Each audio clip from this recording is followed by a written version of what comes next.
নমস্কার বন্ধুরা, প্রিয়াস কিচেনের আরও একটি নতুন পর্বে আপনাদের সকলকে স্বাগত জানাই। আজ আমি আপনাদের সাথে ডিম পাউরুটির রেসিপি শেয়ার করব। সকালে ব্রেকফাস্টে কিংবা সন্ধ্যাবেলায় স্ন্যাক্স হিসেবে আমি কিভাবে এই ডিম পাউরুটি বানিয়ে থাকি সেটা চলুন চটপট দেখে নেওয়া যায়। ডিম পাউরুটি বানানোর জন্য আমি প্রথমেই ডিমের মিক্সচারটা রেডি করে নেব, যার জন্য নিয়ে নিয়েছি একটা মাঝারি সাইজের মিক্সিং বোল।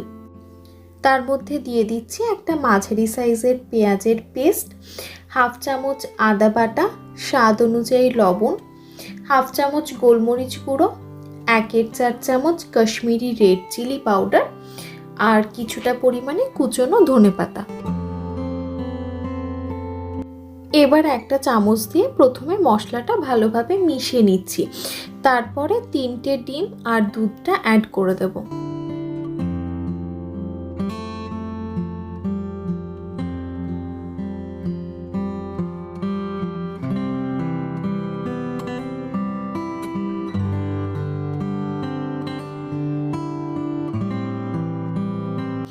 এবার একটা চামচ দিয়ে প্রথমে ভালোভাবে মিক্স করে নিচ্ছি, তারপর আমি দুধটা অ্যাড করব। এখানে আমি 1/4 কাপ মতো দুধ নিয়ে নিয়েছি।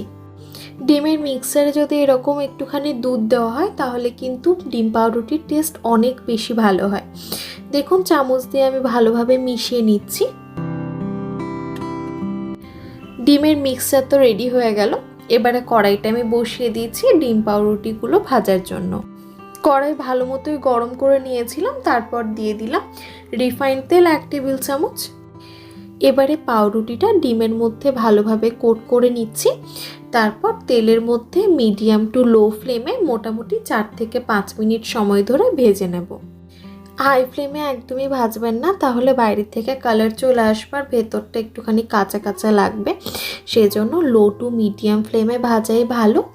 আর দেখুন একদিকটা ভাজা হয়ে গেল, তাই জন্য অপর দিকটা ভাজার জন্য আমি পাউরুটিটা উল্টে দিলাম।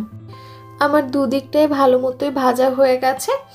এবারে কড়াই থেকে তুলে নেব। এবার বাকি ডিম পাউরুটিগুলো আমি একইভাবে ভেজে নেব। ভিডিওটা আপনাদের যদি ভালো লেগে থাকে তাহলে প্লিজ ভিডিওটা লাইক এবং বন্ধুদের সাথে একটু শেয়ার করে দেবেন। আর চ্যানেলটা এখনও অবধি সাবস্ক্রাইব করে না থাকলে সাবস্ক্রাইব করারও অনুরোধ রইল। আবারও দেখা হবে আর অন্য একটা ভিডিও নিয়ে। ধন্যবাদ, ভালো থাকবেন।